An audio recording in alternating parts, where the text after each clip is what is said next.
Kevin, what's this number as a, It's this number, that's 62%. yeah, That's the number you care about. Yeah. what's 232 though, as divided by 469? 50. 232 divided by 469, Mm-hmm. 49.4%.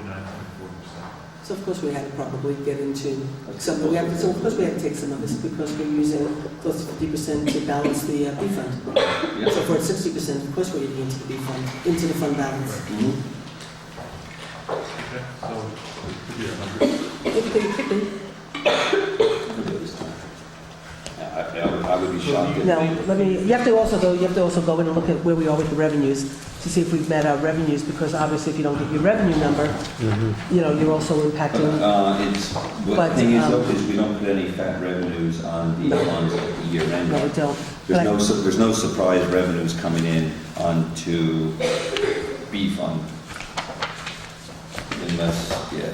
But I do know that there's some. Because most of B fund is all of your just town stuff. Most of that is actually, It's just fees. mostly, yeah. But the thing I'm looking for is she gave me, oh, it's probably in here.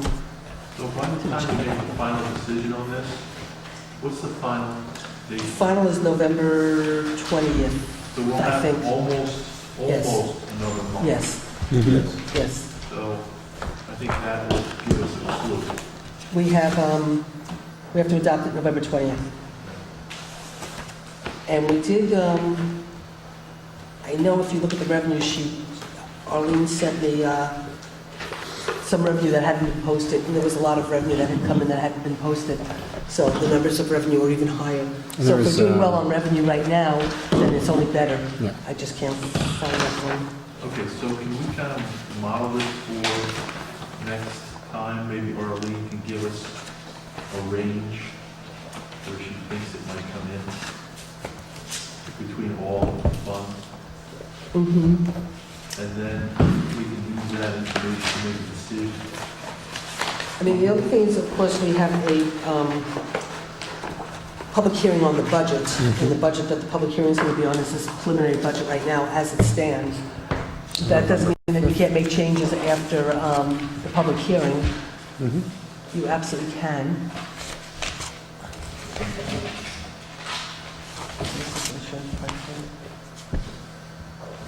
This is George.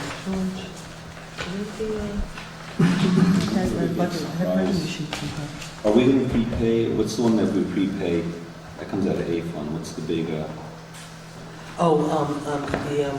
Retirement. And we pay at the end of the year to that save money. comes out of A though, right? Yeah, You know, we'll save about $4,000, $5,000, we prepay that. but we have to look and see. No, that's good, you know, it's already budgeted, because we only have that down. Susan is Yeah. paying 53% of it, Uh-huh. so we're fine now.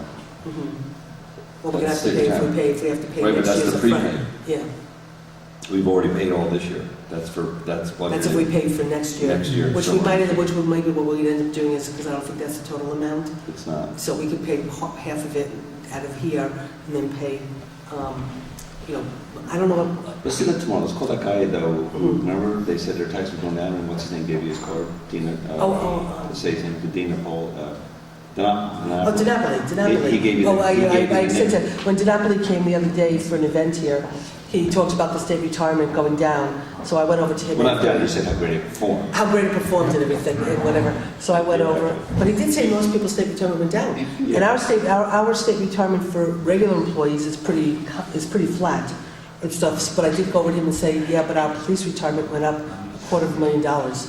And he just looked at me and he said, I forgot the questions he asked, and I kept saying no, no, no. And he said, you need to call and make sure the number's right.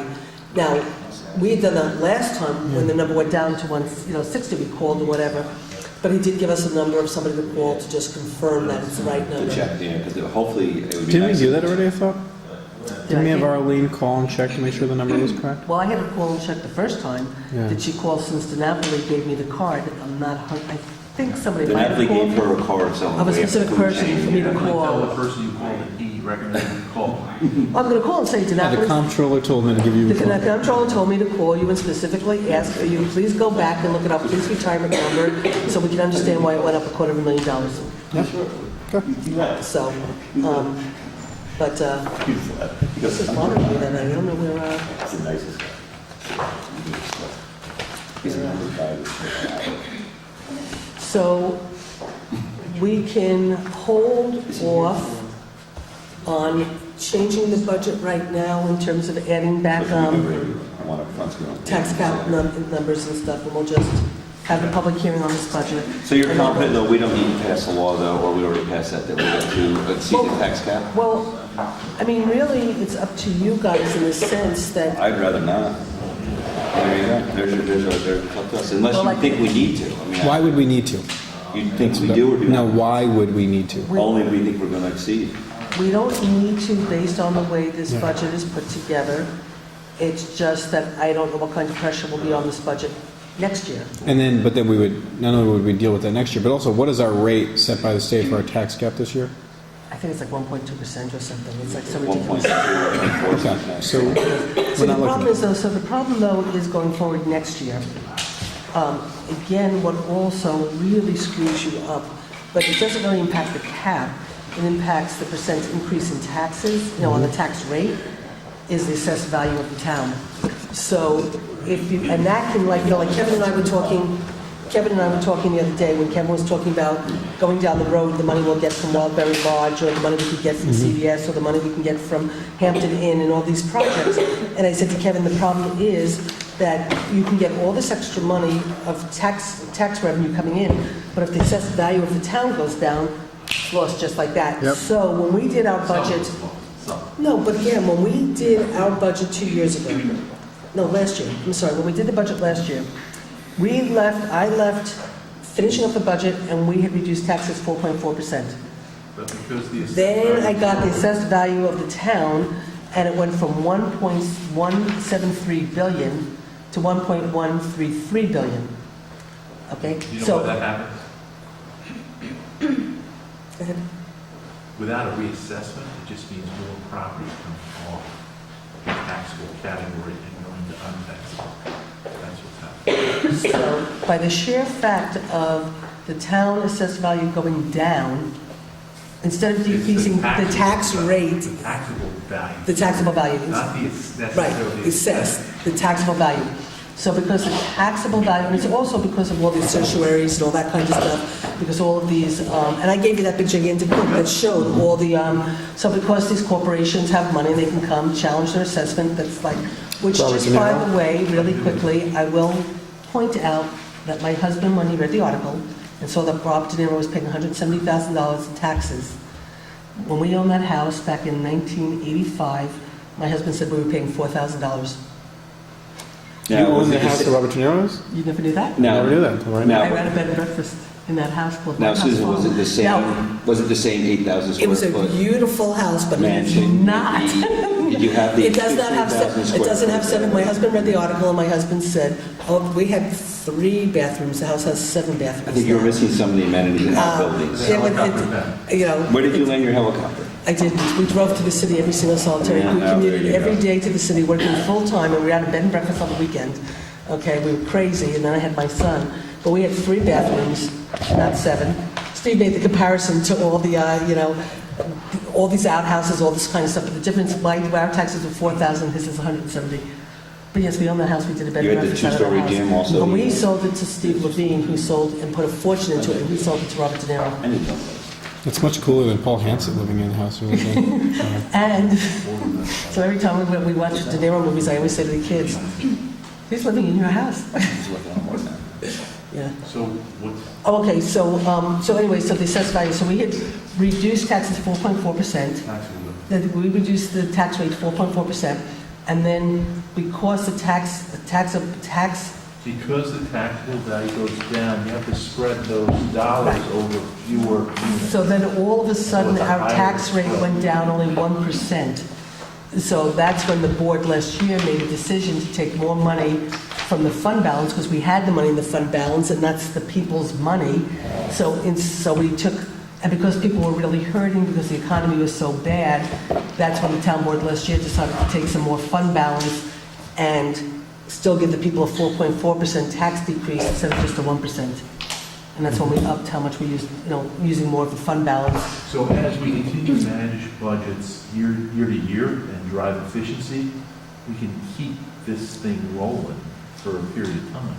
But now we need to drive it to a new degree, and that's why having this finance person will help us drive it in areas that we haven't had time to look at yet. Mm-hmm. Like little things like copiers and feet, all those things. Yeah, adds up. No, there's tons. Things I that mean, you just don't have the time to do in a They day. don't have no, it's actually, Okay. as we've been managing this budget better and better, and trying to do things quote right, we're constantly finding ways where we're saving money, which is how we've been driving these budgets down every year. So what we'll do is we'll hold the public hearing based on the budget as is. We'll continue to monitor the spending for this year, and then we can make a better decision on where we think we want to go. But I guess at this moment, what this board is saying is, regardless, we're not going to exceed the tax cap. No. Okay. You have not indicated to any of us, I don't believe, beyond a shadow of a doubt, that we have any reason to exceed the tax cap. That's the way I feel. Does anyone else feel, I agree. I'm confident that There's no reason for that. no reason for that. What's next? What is next is, we have George and we have, okay, so you don't have to do the subrecipient agreement. You just have to approve the Trailways contract, which is what we always do for Thanksgiving, for the police to, That's right. for the police to do Traffic control. traffic control. So we just need, Same terms? same terms, I think it's all Can I the same move it? thing. Can I move it? Yes, you may. Second? The only discussion on it is Trailways also is with the rebuilding of parking lots over at the college. To have talked to Trailways, is that they do hope with the rebuilding of the parking lot on, they do pickups at the college already, but they'll be able to do more pickups, they believe, on Route 32 South, as that is completed, and that also may also assist. It really looks good, too. Because Trailways does not like walking up our main street either. It's something they're happy about, they do not enjoy it at all. Okay. Okay, so do I have a motion to accept the Trailways contract, to authorize me to sign it? I moved it, Dan seconded it. Right, okay, all in favor? Aye. Okay, motion so carried. And I Um, apologize, the only thing I wanted to add, and this I apologize for my tardiness, just if we could add, there's we need to set up a escrow account. So Oh. would anyone, Moved. Okay, well, let's just add it first, and then we'll do so that would in a second. anyone mind if, I'd like to add a escrow account to be set up for a new applicant to our planning board. So moved. Second. Well, no, I mean, well, second for discussion. No. Don't we, usually when we set up the account, we establish a threshold of... I have it, Oh, okay. I'm using the same form we've used, I've been Okay. using the system, it's Okay. working great. So- Who is this I met with applicant? our planning board, so they're ready for it. Who's the Okay, applicant? so... yeah. Okay, so the applicant, Goloski, I will send a copy to you. Rosanna. I'll do it right now as soon as we're done. Goloski for a lot line revision on North Ohioville Road shall provide for initial deposit and escrow account in the amount of $1,500, which has been determined by the planning board and the town board based on its evaluation of the nature and complexity of this applicant. This is all via resolution, Rosanna will be putting in. And then the applicant will be provided with all copies of town vouchers, such services that is submitted to the town. When the balance in such escrow account is reduced to half of its initial amount, $750, the applicant shall deposit additional funds into such account to bring the balance up to the amount of initial deposit. All in favor? All in favor? Aye. Aye. Motion so carried. Thank you. Rosanna, I'll send this Now, to you right there's now. something I remember when we bring George up, because there was something we talked about with the escrows in terms of collecting, there was something you sent about collecting money, and I have it right over here. The land use matter, but we'll talk about that when it's time with you. So we have to, Stacy needs to go to a training for mandatory training that she needs for her license. So Jean had once said that based on controller's reports that we have to approve everybody going to training. It's ridiculous, by the way. What's it for, Stacy, again, was how much or whatever? It's $200. Okay, so I'd like, 13 credit hours, state requires, and then 18, 24 credit hours a year. Where are you going? Kingston. So moved. Second. Any discussion? All in favor? Motion so carried. Yeah, And if it was Florida, you'd say no? I just want to go with her. Okay, so, Because we get a budget item. okay, that's important. Yeah, that's very important. Okay, so now, before we do George, if you don't mind, George, just waiting, we'll just finish up with Stacy, if that's okay? Okay, let's do it. Yeah, I know it does cost more. Do you want to wait while we meet with him, or do you want to? But I don't think your thing's going to be all that long, right? So Stacy's going to do an update. So where we were last at, when we last left here, we talked about the $150,000 bids that we had gotten to remediate the furniture, the computers, and all of the paper. All the documents, okay? And we all agreed that there was no way we were going to spend $150,000. And we sharpened our pencils and came up with a plan and got to work. And what we did was we had determined that, understand that when we first decided we were going to move, the thought was, let's just pack everything up, let's move everything, let's close down town hall, turn off the heat and everything, and just move everything. And so we went out for bids for everything. Once we saw that everything was $150,000, we said, well, maybe we should rethink everything. And so we started to think about the fact that we're not taking down town hall, the building's going to still exist, that because we have paper downstairs that's in the dead space, which is where the mold was discovered, that's paper, that's files that the state says we have to keep. But we don't really use them. They're there just because we have to keep them. Why are we cleaning those files so we can move them to put them in a storage container to sit until we figure out what we're doing to then move back to wherever we move? And that seemed ridiculous, okay, once we really started to think about it. There's a lot of paper in the drill hall, which does occasionally, people do go in occasionally to look at it or whatever, but there's really, most of it, that again, is also storage stuff of old papers, that we have to keep based on the controller's guidelines. So why are we paying to clean that, to move it, when we could just leave it there for the time being until we figure out where we're going forward? On top of the fact that at the time, whenever, there should be a plan for a new building, which could be next year, 5 years, 10 years. By the time that happens, some of that paper might be able to be destroyed. So there's no reason to clean it, because it might end up being able to be destroyed by the time we come up with a plan for where we're going. So what we did was we took out the drill hall, we took out the basement, okay, out of the bid package. We also asked all of the town hall employees to go back through all of what I must have with me in my office, and we asked them to go through that again and figure out if there's paper that they have or books that they have that could actually be recreated because it's in their computer.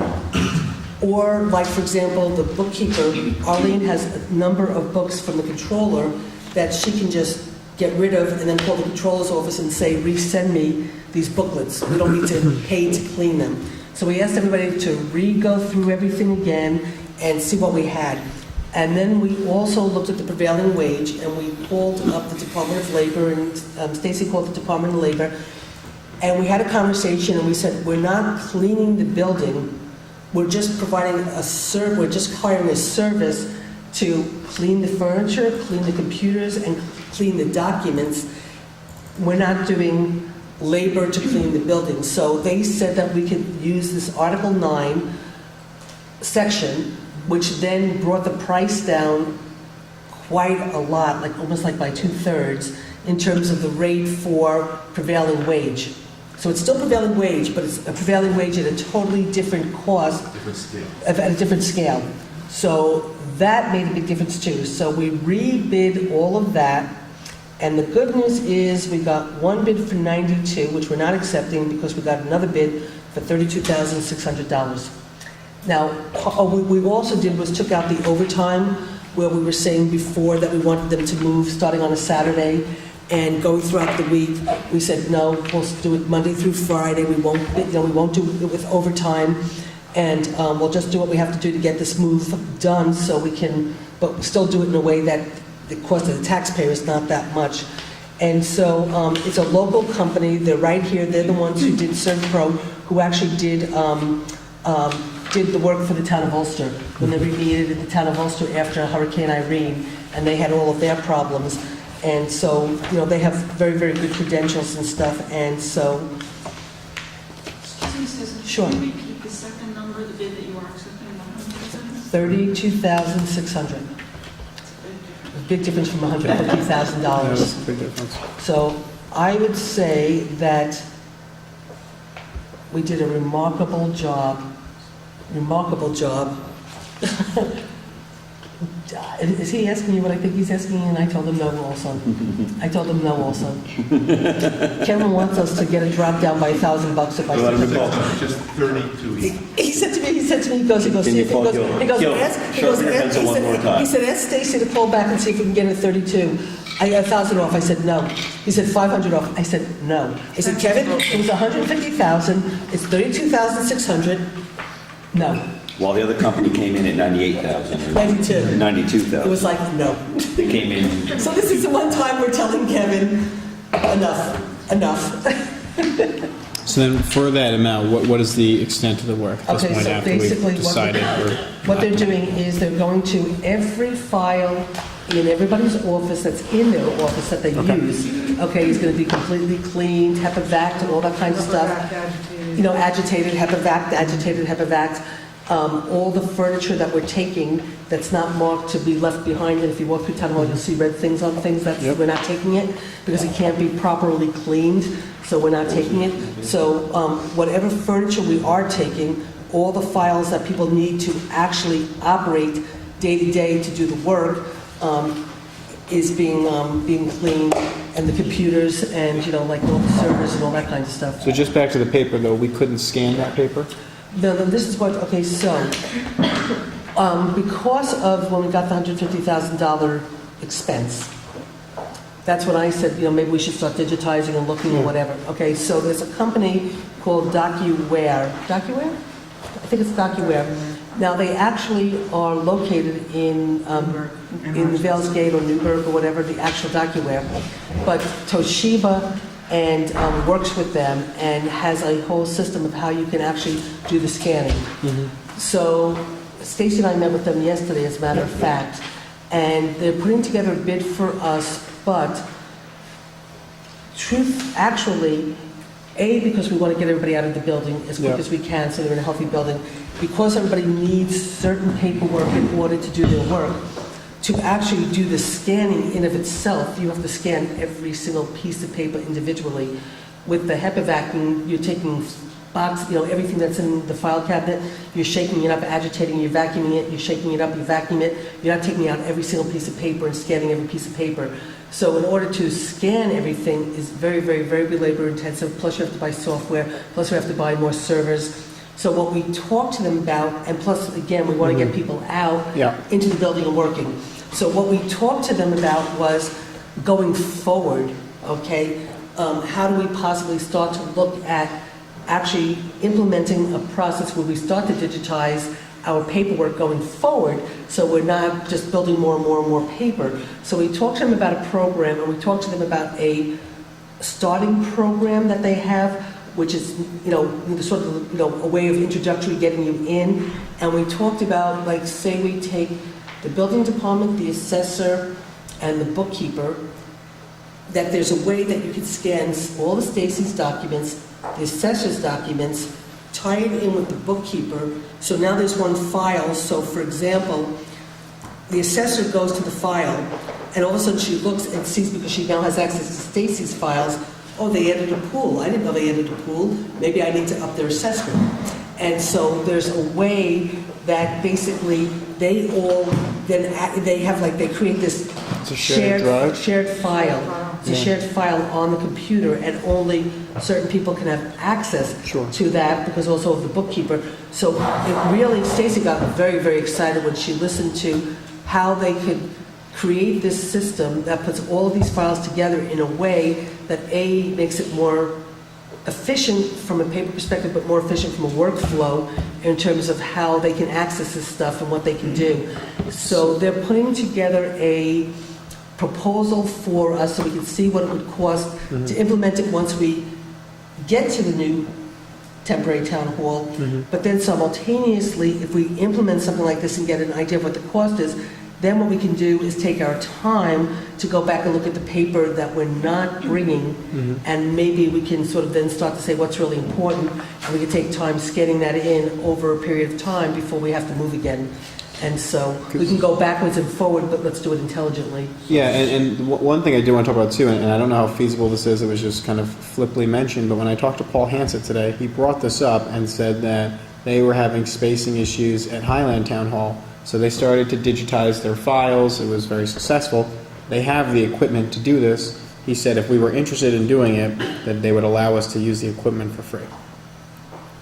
That would be excellent. Well, we have to go look at what he's. I mean, yeah, you'd have to look at it to see. The system, yeah. We have to go look at it that's- because technically the way Just what he mentioned to me the way, today. I'd love to go see what he's talking Yeah. about, because the way we understand it, you're actually buying the licensing for the software, right, Stacy? But then you're creating these files, like files. He might be just talking about simply a program he has that digitizes documents. I don't think it's, and again, this is just my interpretation, I don't think it's as elaborate as what this other company is going for. It's probably, or maybe more worth it to just do that route, but just, we Right. want to maybe have that conversation Yeah, we too. definitely go to, Yep. absolutely, we should go talk to him, absolutely. But what we're looking at right now is actually, it's a document management system Sure, moving exactly. forward. I have no idea what the cost, I asked him, is it 5,000 or 150,000? He said somewhere in between. So he didn't say, we don't know really how much it is. He's putting together something for us. I certainly think it's something for us to consider going forward. Sure. And then we could sort of then figure out how we, minimize, all the paper that's left behind. But we have to really sort of see this, understand it. And there's also grants for it, so. Okay, nice. So, Susan, do you need authorization to sign that contract? sign what contract? Oh, the ServPro contract, yes. So now, one of the things I just want to say really quickly is you look at the workflow. So you'll see day 1, they're doing the assessor's office, day 2, the building department, day 3 and 4, the town clerk's office, day 5 and 6, payroll, and supervisor and bookkeeping, day 7, the meeting room. The meeting room? What's in the meeting room? Oh, those files that are probably police commissions and whatever, that nobody goes into. What's remaining of it? Excuse me, what? You said what's remaining of it? And then day 8 wrap-up. One of the things that we might consider when the time comes, when we get this all under control, is probably actually closing town hall down for the week, because we're not going to want people coming in while they're HEPA vacuuming and doing all this cleaning and stuff and cross-contamination and whatever. So we might have to, unfortunately, close town hall down for the week so they can then clean everything and then get it right out up into the new town hall, so there's no problems and stuff. And while they're doing all this kind of work, you're not really going to want people within town hall walking around. So that's something we're going to have to consider and talk about once we get the schedule a little bit more concretized. So anyway, so Kevin, you want to move? I think you should. Okay, I would like to move the contract for $32,600 for ServPro for the purposes of remediating all of the inventory at Town Hall that we'll be taking to the new Town Hall. Second. Any discussion? Great job, Stacy. Thank you, Great Stacy. job, Kevin. Great job, Jeff. We all sort of pulled together. We all had these conversations, and all in favor? Motion so carried. So, that's pretty good. So now, Stace, update from you. Today's what, 1:30. Huh? I just having trouble multitasking. Okay, so right now, we do not have a start date on this project. We do not have a move date. We're kind of stuck with Central Hudson at the moment. Getting power to the facility. Facility is there. All units are in place, bolted together. They're currently working on the inside. I believe starting tomorrow, we'll start cabling for our computer systems and our telephones, so things, on site are moving. As soon as we can resolve some issues with Central Hudson, we'll get a hookup date, and then we can get this thing scheduled. And just so you know, Susan made the one call. I also spoke to the individual that I said I would speak to. He also gave me another name. He's actually in training. He's in school this whole week, actually. but he gave me a name and a number of someone to also talk to, so tomorrow I'll follow up with you. And Susan will follow up with her contact, and I will follow up with my contact. He asked me what was done so far, but he said the job number indicates it. We're good, but let's just follow up with what else is being requested. So hopefully tomorrow, I'll be in town hall tomorrow again, and I'll make a call, and I said Susan make a call and let's see where we are. Well, I found it was interesting that, we have a job number, we were told what to do, we did it, Yeah. and then their texts come out and say, oh, no, you need a whole new pole.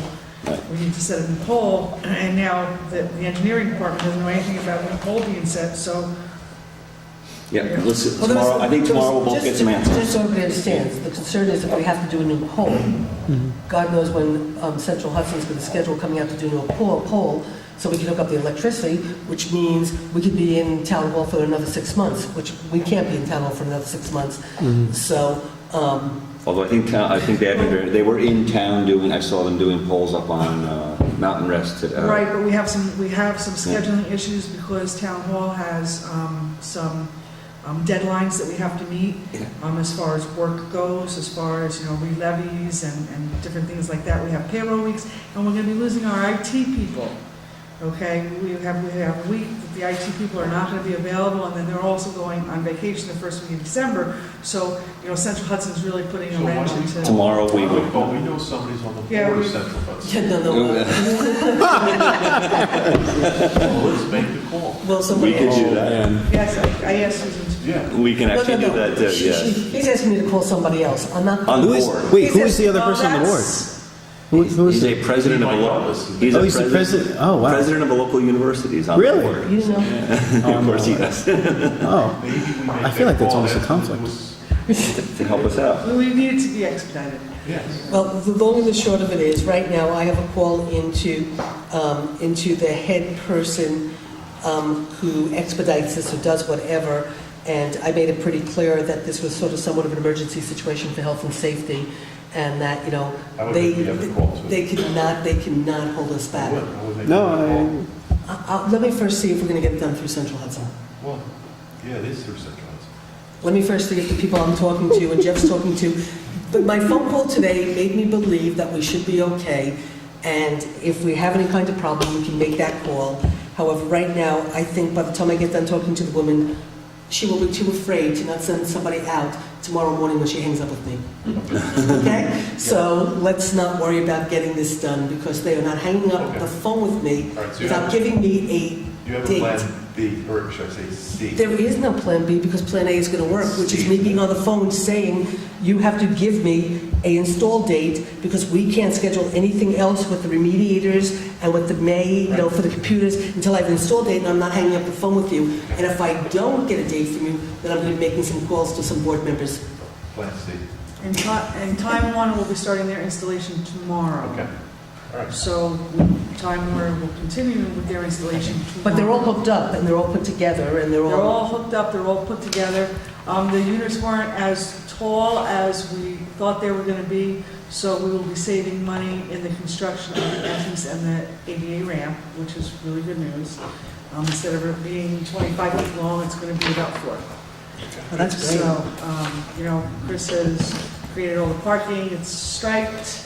If anybody hasn't gone down, Chris has done an amazing job with the parking down there. Yes, the modular people were very, very happy with the bid that they were provided, and, We did have to add a sewer pump though. So, we didn't have enough pitch, the trailers weren't high enough for us to get the you-know-what to you-know-where. So we're installing a sewer pump. and it all does flow downhill. Do we have one of those pumps around by chance? So, Okay, so so, we're moving right along with that.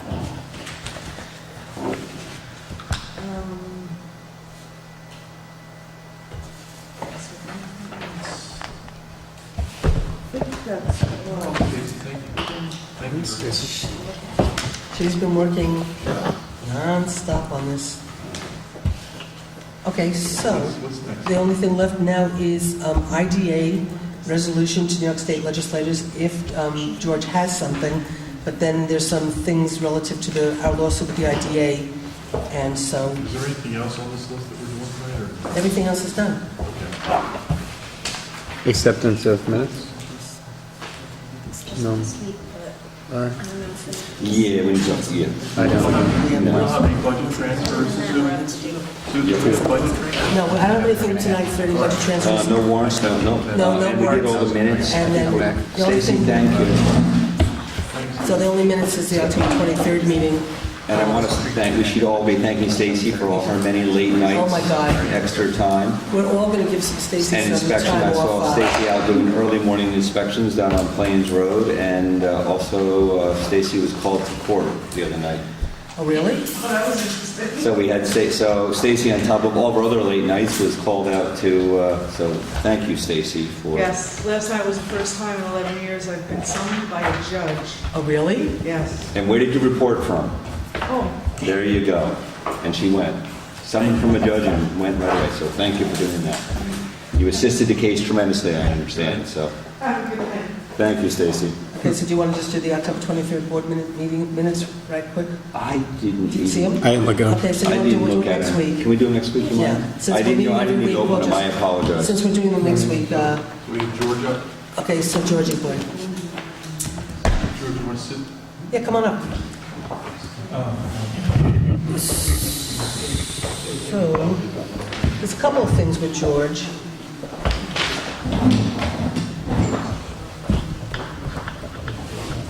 So do you want to first talk about the potential? I didn't get a chance to check with you if you were able to pull something together, or we need to wait and still work on it.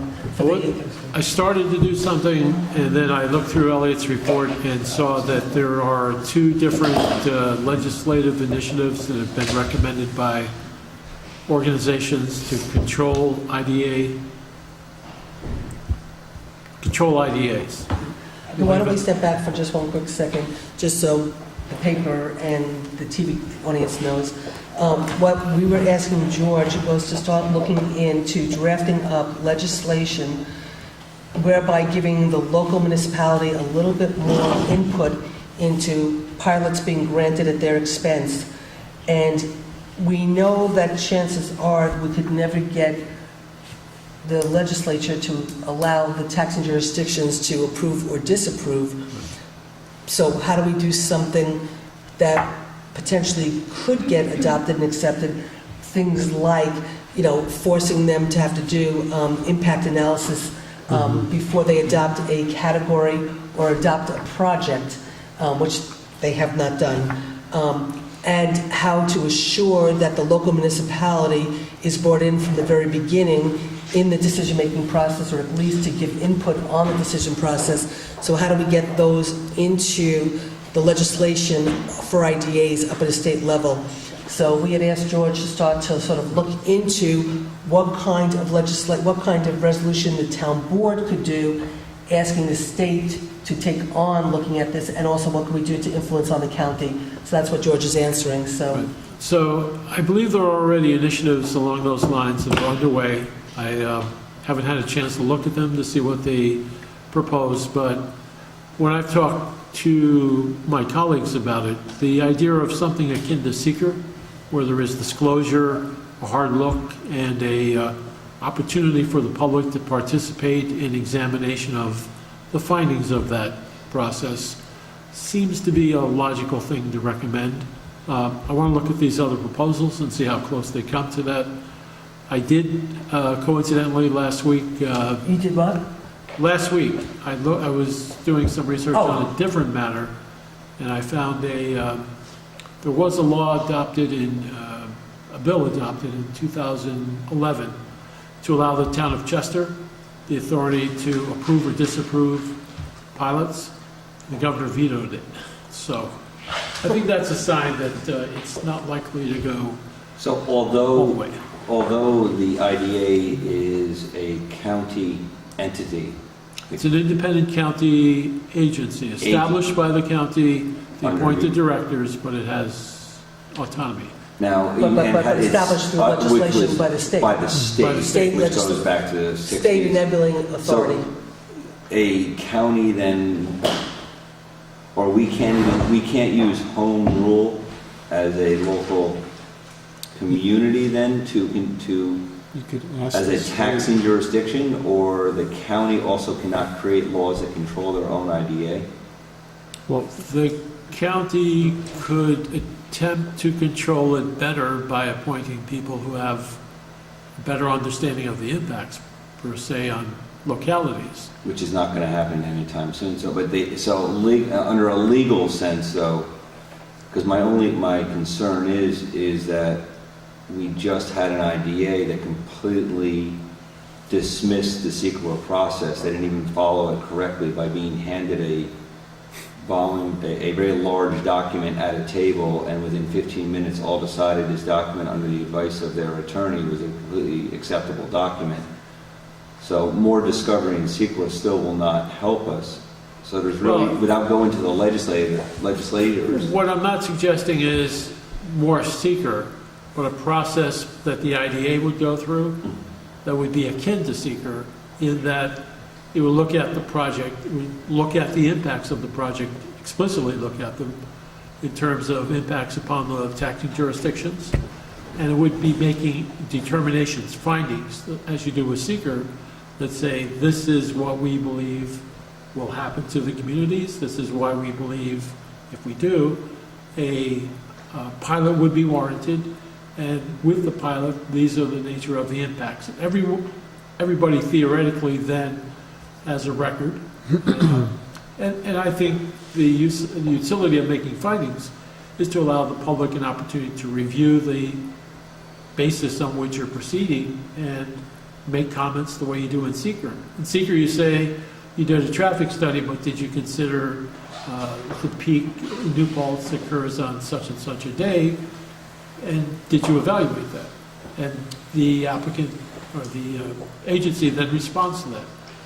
So with a pilot, you can do the same sort of things and say, you're proposing a Category 5 pilot for a student housing project next to a college. Why is that necessary? What's the economic logic and rationale? And there'll be a record.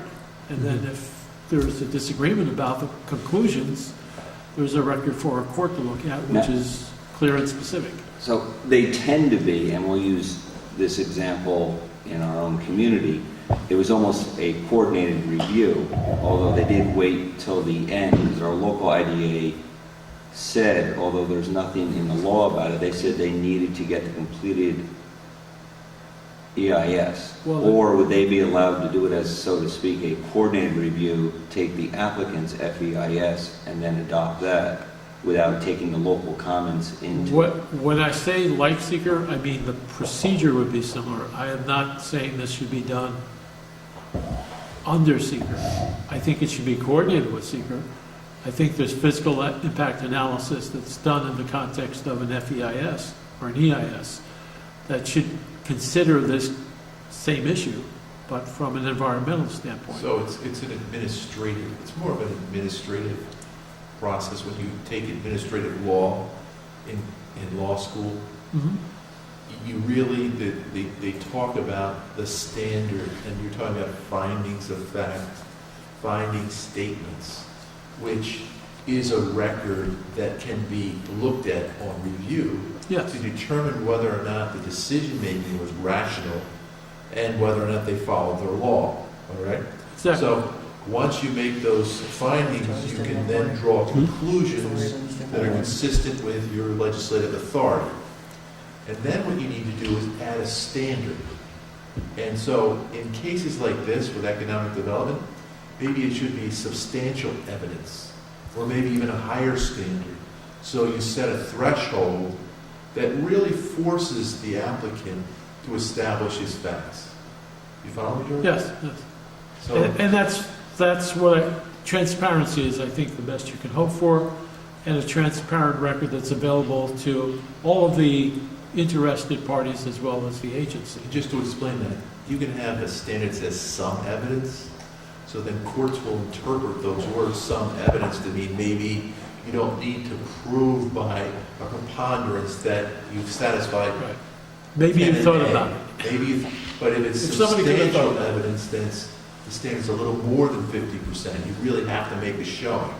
So the standard you set can control the outcome. And recognizing that when you deal with economic matters, there's if you read through Elliott's report, there's a great deal of uncertainty as to, does it really matter? Well, then. Sometimes it does, and sometimes Not it only doesn't. that, there should be a check afterwards to ensure that you've met that standard. So if you're advocating for economic benefits, and you're saying that we've given you the data on this, and that there is substantial evidence to show there is economic benefit, and if it turns out there isn't, then there should be this clawback Mhm. language that is really effective to force them to another standard. And what's interesting with respect to the controversy we have is that for the most of the pilots that the IDA has been engaged in recently, they do have that clawback provision, they do have performance requirements, they have the They never index, enforce them. and then they have the category I 5. mean, do they have the ability to staff that function? That's a good question, I'm So not sure. why even have it if you're I, not th- I think also, enforcing it? I think Ulster County has, because they have been challenged so much, and IDAs have been challenged so much, I do think that they have started to go back and look at past performances, and I think they have done some clawback. I think there's some specific people who actually had to deal with the IDA and then actually ended up suing the county, and they ended up actually winning. So there has been some of that, but some people believe some of it's politically motivated, not whatever, it doesn't Well, matter. absolutely, it was But- politically motivated when it involved a roller skating rink that was owned by county people, and it was obvious the jobs were never created and the money was No, given. there was, as a- there was a lot of Well, different, that- but they anyway, ended up but the winning. clawback- That they- The clawback provision, I I was think, waiting for him to do that. well, because you know what, it's, the clawback provision is a great provision, but it can also be, it can be politically moved about and negotiated, unfortunately, to where the loser in the end is the taxpayer. And that is a case where the taxpayer lost. And I'm just scared, George, of administrative functions, because there is no way that they have the ability as the IDA, and this is not a shot at our IDA or any IDA, to do their own EIS or even a financial impacts, to even do an FI, a FEIS. So they would have to use the applicants. The applicant's FEIS did not get modified until it became enacted upon by our planning board, which is, it is their document. And then if they won't accept our document, But which again, this is not to say we're doing this as part of seeker. We're doing this as a separate thing that They have- follows the same pattern as seeker in terms of So, a draft, mhm. a review, that public comment, public scrutiny of the assumptions that are made in those well, documents. at one point, if I remember correctly, when we were up at the IDA meetings, and I think you were with me that time, they specifically had said that they were going to do their own, because we had, Wilma Wright's, Yes, study they were gonna do on, their own the study. police and all that kind of stuff, the impacts. So we had Wilma Wright's study, we One had the member. town study. And so the IDA, actually at a meeting, when George and I were there, they said they were going to do their own independent study so they can understand, the impact on the local community for police, fire, and rescue, and they were going to do their own study. Well, guess what? They never did. No, they Their did. It was unstudied. handed No, to they them. didn't. It was No, handed- they oh, never did. yeah, They never yeah. did the actual, like we had CGR, Yeah. like CGR did our They just study, took somebody and who did, They just took- no, they did nothing. They didn't, they were going to No, go they- to, Well, what I recall is there was a governance committee meeting. yes. The chairman was there. He lamented with one of the members that one consultant says this, one says this, we should get our own consultant. And that was never followed through by the IDA itself. That's exactly right. But that's what you're talking about right now, is that actual, Yep. what you're Well, saying. to give them a structure and say, these are the hoops that you have to jump through to exercise your power. How about? We how want to about- see we want to see. One other element that we should add to it, a community veto. If you have X% of the local population Well, that votes to veto it, it's Can, vetoed. can I just suggest too, because I actually did some reading about, it's funny, I didn't know about that town that had theirs vetoed, but I did look up IDA legislation that was pending in the state legislature, and specifically from a senator in Long Island, so obviously there was a community down there that had this issue. There were bills that were put forward that would allow for a municipality to have its own say in there, and anyway, I don't necessarily think it's 100% feasible. I do think it would be, or rather I would support us asking both of our state legislators to carry such legislation for the town of New Paltz. I don't know what it takes of us to do that other than passing just a resolution, but I would strongly be in favor of us asking our state legislators to. Okay, well, let's stop for 1 second to understand, because what George is sort of working on is, I guess it's twofold. Yeah. We started we started talking, when George and I started talking about this, we were talking about, okay, if you started with the fact of saying, we want to have veto power over what the IDA decides, there's a belief that that would never end up really passing muster up at the state, because the IDAs are set up technically to go beyond local communities Yep. and look at it on a county level, and that's why they actually don't have local, jurisdictions being able to, they're trying to say, quote, they're taking it out of politics. We know our project, it's completely political, but that's beside the point. But anyway, so George, when I talked about it, George sort of said he didn't believe that that would really ever go anywhere. So therefore, what we were trying to think of was how can we put ask our state legislators to carry legislation that puts some kind of teeth into the process that has a chance of actually getting done, So as maybe- opposed to asking for something. Maybe I misunderstood that. So are we then asking for that from a local standpoint or a state Yes. standpoint? We're asking George to figure out and draft something that gives more teeth to the pilot to the IDA legislation on a state level, statutorily. And then we're going to take that, and then we're going to ask our two local state officials to carry it in the state. But we're then also going to try to take whatever we come up with and send it to every other town and county, asking them to also ask their state legislators to also introduce it into Albany, and then hope that we can create pressure, which seems to be out there already on IDAs. A lot of people are paying attention to IDAs. A lot of people are having problems with IDAs. Jeff was referring to what happened out in Long Island recently. There's something out in Long Island where in Suffolk and Nassau County where there's lots of problems. We know that with the casinos, with the pilots, there's lots of issues and stuff. So a lot of people are paying attention to IDAs, and so if we can come up with something that basically gives us more power, but in a way that we know won't get, just thrown out, let's. All right, I misunderstood. I Yeah. apologize. And Yeah. then ask the state legislators to carry it and try to change, influence legislation so we don't get screwed again. Right, there's a question of whether you look at your local circumstances and the issues that face New Paltz, such as the high rate of tax exempt properties, and say, in this town, with these conditions, there should be something different than everywhere else. Or whether you're looking to say, overall, this is the way that IDAs should function, these are the kind of procedures they should go through, they should make some but-for determination, and it should be determinations that can be reviewed, where there's a clear record and the process is transparent. And those are not necessarily Independent. inconsistent objectives. And setting a standard that requires them to do a little bit more work than they're doing. Because just just accepting a document, not even having a chance to Yeah. approve it, they have to do their own work. So that standard will force them to do the work. Otherwise, the court will just reject what they do. And that's it's as with many things, when you don't have the prospect of a court challenge, you can be a little bit more flexible. But when there's great public interest and the public's participated in the process, you're going to be required to button all the loopholes. And make your record and make your case, knowing that a court is probably going to look at it. Well, I think that's a kind good of thing. what Elliot Auerbach has indicated in his report too. Yep. Right? That Should invite with Elliot to respect present to it. our local IDA, I'll invite the him. creation of Category 5, they didn't really have the findings. Do you want me to formally They ask him to didn't do that? do the work they needed to do to establish a metric that they could measure economic benefit on. It was just a complete void. Category 5 is a void. Then a miracle happened. Yeah, that a miracle.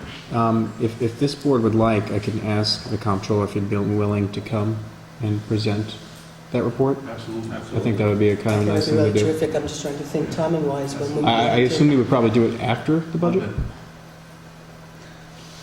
I'm sure he would. I don't see an issue in him doing I would it. be willing for us to schedule a special meeting for the purposes of Elliot presenting his IDA I'm fine with that. thing to the community, because I think there'll be a lot of people there. I mean, So, I think if, right? If you would like, I can give him a call tomorrow and Sure. see what dates would work for him, Right. and then we can maybe schedule a special meeting. That would be terrific. We should Okay. do You could that. ask your legislators to have representatives. Yes, Oh, great. Sure. all right. Let's get this. So, okay, so we're going to just keep sort of, you're sort of mulling this over and researching it and, Yeah, I want to find out what's going on with these other two bills, okay, too. okay. See how much piggybacking can be done there. Now, I guess I'm so confused in whether this is, I mean, we're owed money by, The fee issue that the planning board raised is this. There are I believe four projects which have outstanding land use review fees that are owed to the town. They have received an approval in, I think, all cases, and that approval is being extended, I think, every 3 months.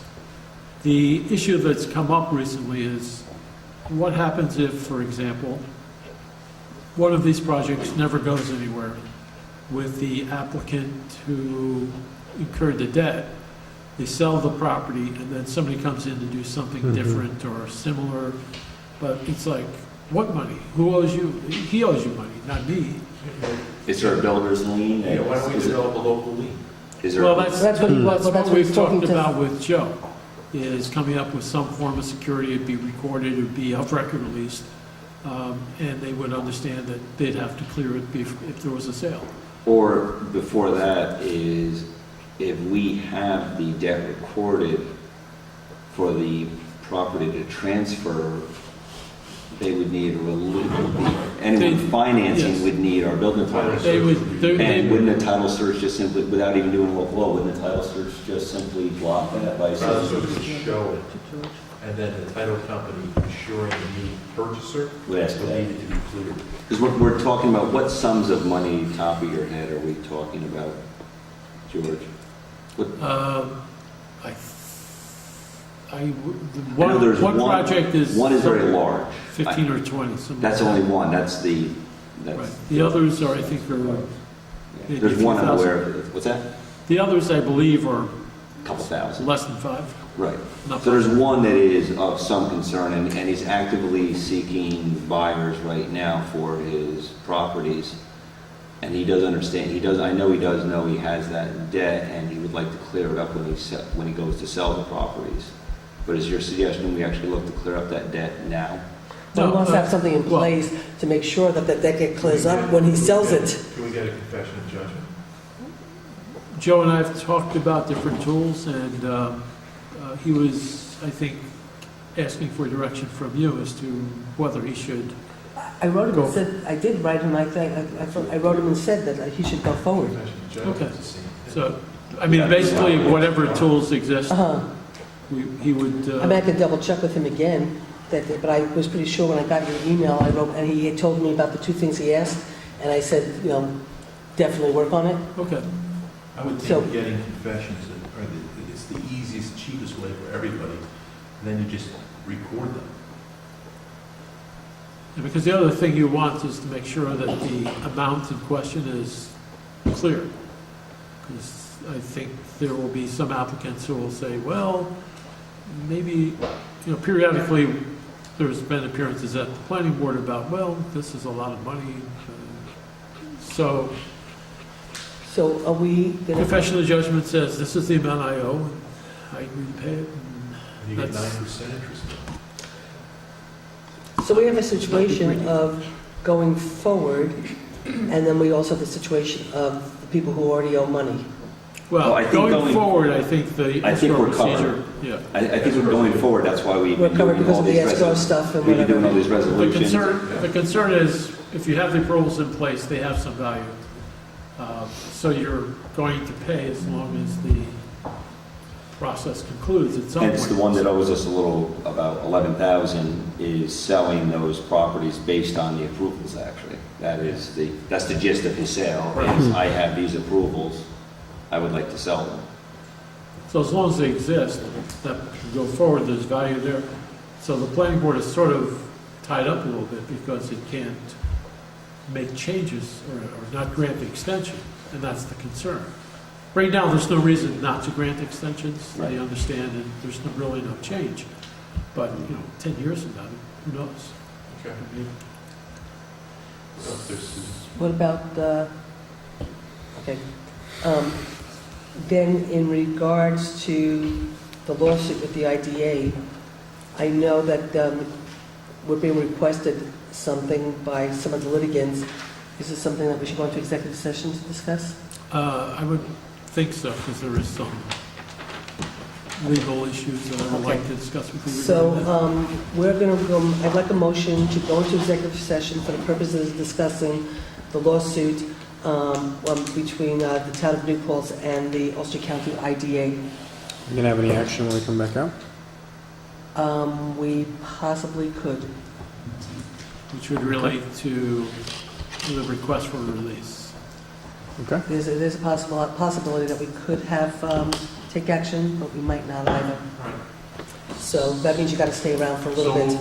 So I have a second. And second, just for discussion, just to remind everyone, is that IDAs are all the taxes, 92% of all of the money that they give impacts local taxes. And of that 92% of the ones, if you make that into saying a dollar, 81 cents of every dollar impacts the single locality. And so that is why we do need to go into executive session with So the this. pain is focused. The pain is focused on the actual locality, 81 cents. The rest of it is felt by the state and the county. And that is why we need to continue to defend our taxpayers and our community with this lawsuit. So Absolutely. everyone should know that this is a very, very serious situation. Well, And the this. impact is just too great to our community to sit back and just let this happen.